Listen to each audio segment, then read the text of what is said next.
ma grand-mère, celui d'une Lorraine née dans le 13e arrondissement de Paris il y a bien exactement 100 ans, et qui a grandi à Longwy dans la maison de sa grand-mère. Plus tard, elle est venue conquérir les plateaux de danse parisiens, puisque mamie a été danseuse classique au Châtelet.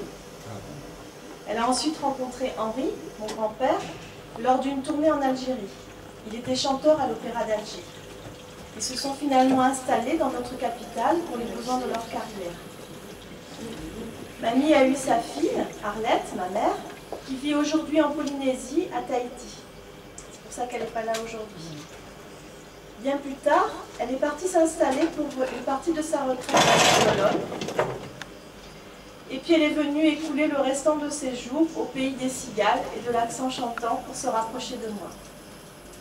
J'ai souvent entendu ma grand-mère raconter les nombreuses péripéties de sa vie d'artiste, qu'elle a tant aimée, et aussi de ses professions successives de vendeuse en maroquinerie, puis dans des boutiques d'articles pour bébés, et finalement comme relectrice au tribunal de commerce de Paris.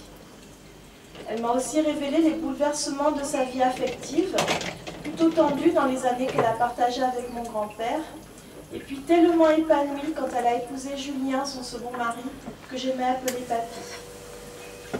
Mais en repensant à la vie de ma grand-mère,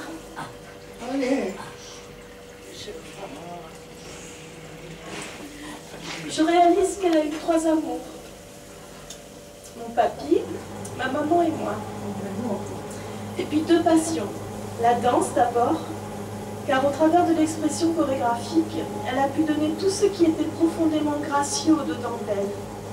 Et puis sa deuxième passion, son Dieu, qu'elle a découvert il y a 60 ans, et avec qui elle a tissé une relation si intime qu'il occupe encore aujourd'hui l'essentiel de ses pensées. Ma grand-mère et moi, nous n'avons pas toujours eu des rapports très simples, mais je sais qu'au-delà de toute les chicaneries, elle m'a profondément aimée.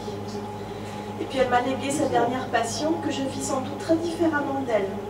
Mais nous partageons cet émerveillement commun pour ce Dieu qui l'a toujours accompagnée dans les périodes les plus douloureuses de sa vie et aussi dans les moments les plus délicieux qu'elle a pu connaître.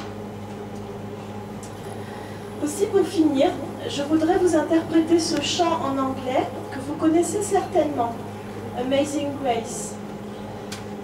Ce chant dit « Quelle grâce extraordinaire, douce mélodie qui a sauvé le pécheur que j'étais.